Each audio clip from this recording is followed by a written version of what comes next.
Hey guys, Yugioh here, come out with another video today. Right, so if you know who Auto Reality Games is, it is a kind of shop, a shop in America which is quite influential in the competitive Yu-Gi-Oh scene. They produce a lot of very talented players who are very good at the game, and they kind of do a circuit where they basically play in every YCS, and regardless of whether or not they do good or bad. Obviously, a notable person from ARG who has done well recently was definitely Patrick Hoban, who won Nationals a few weeks ago, I think, or was it a month ago or something like that. They have some influence in the game, and they definitely do take a lot of top spots, just like United Gosus do in Europe.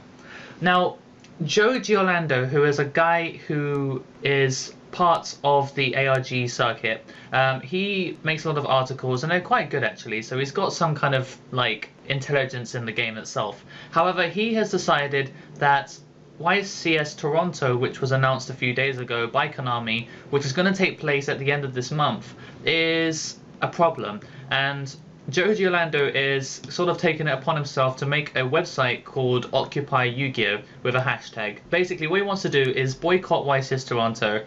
He's asking everyone to do so that the YCS is basically just no one there, and that it proves a point that basically we're not willing to stand for the things that Konami are doing. They're basically announcing this YCS way too late in time, and basically what that does is prevent a lot of people from going because they can't get cheap flights, they can't prepare themselves with a deck, for instance, they can't like play test, and they don't have enough time to actually practice, so they feel like it's being pushed too quickly on people. It will take place over the ban list, so it will take place from August the 31st to September the 1st, over that weekend, the same weekend as YCS Belgium. That is a problem because it means what is going to happen? Do we prepare ourselves for the next ban list? I mean, if that's the case, if they implement the ban list on the second day, then does that mean that players only get like a few weeks to prepare? Because once the ban list is announced, like a week before, then that means by that point you have to have a deck which you practice with and actually is compliant with the ban list.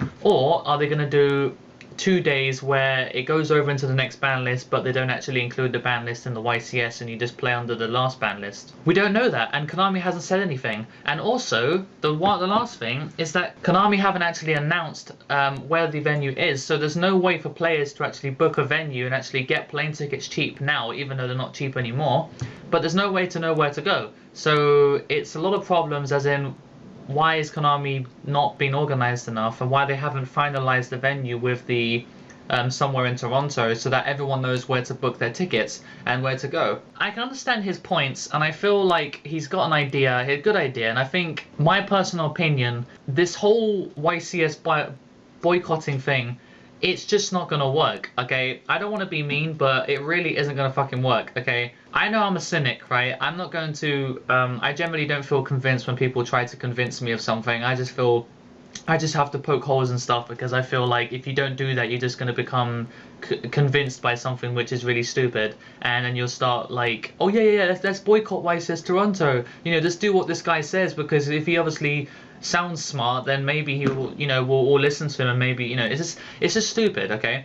I have many points to prove that this whole thing will not work, okay? Julia Hedberg, who is the head of the judge program and also the head of YCSs in general, she's not the head of YCSs, but she does govern them along with other people. I think there's a guy called Jason and Kevin who does it as well. They stated on Pojo months and months ago that they don't have to do YCSs. They do it for the sake of benefiting players. They don't feel obligated to do these YCSs. They actually lose a lot of money made doing these YCSs, because as you said, you actually have to pay for security, you have to pay for the venue itself, you have to pay for all the tables, you have to pay the judges in packs, which apparently cost money to them even though it's cardboard. You have to basically pay a lot of other things like licensing, stuff like that, basically so that you can actually book this for 2 days. Apparently that costs thousands and thousands of dollars to book a venue, and the money that they get from people who enter these tournaments, let's say 2,000 people enter the tournament, multiply that by the entry fee, which would be like $20 or $15, and they still don't make enough money. That's that, they don't make enough money, and they don't necessarily have to do these YCSs. So boycotting it isn't actually going to do anything, because to them it's like, oh yeah, we lose money, but we still are a massive corporation where we don't lose any money. And that leads me on to my next point. Places like YCS Ecuador, YCS Peru, and YCS that take place in stuff like Southern America, Mexico, some places in Europe as well, and other places like in Australia, I think they have a YCS as well, Oceania kind of thing. Their YCSs are very, very small. They can get like, for instance, they can get like 50 players, and that's it, and that's their YCS. They get like 50 players, and obviously all of them play like Dragon Rulers, or they play some ridiculously stupid deck. But what I'm trying to say is that their capacity for these YCSs are probably going to be like 500 players, so they book a venue which could fit this many people, but they don't actually get that many people. They actually get a very little amount of people, and they still do the YCS. So what I'm trying to say here is that for everyone who isn't going to go to YCS Toronto by plane, which is not going to be everyone, it's going to be some people from Seattle, some people from Toronto itself, some people from over Canada which can get there by bus or by car or something like that. Those people are still going to go because it's easy for them to get there. And I'm not saying that the hotels will be cheap, but I'm saying that it's a lot cheaper for them to go, and they probably will go because it's easier for them to go than for someone like Joe, or whether, you know, they come from Ohio and places in Southern America or Southern North America. For them it's a bit more difficult to go. To think that he's trying to boycott YCS Toronto so that only like 10 people attend, so that it makes a point, it just isn't going to work. It just isn't going to work. I just feel like he hasn't thought it through enough.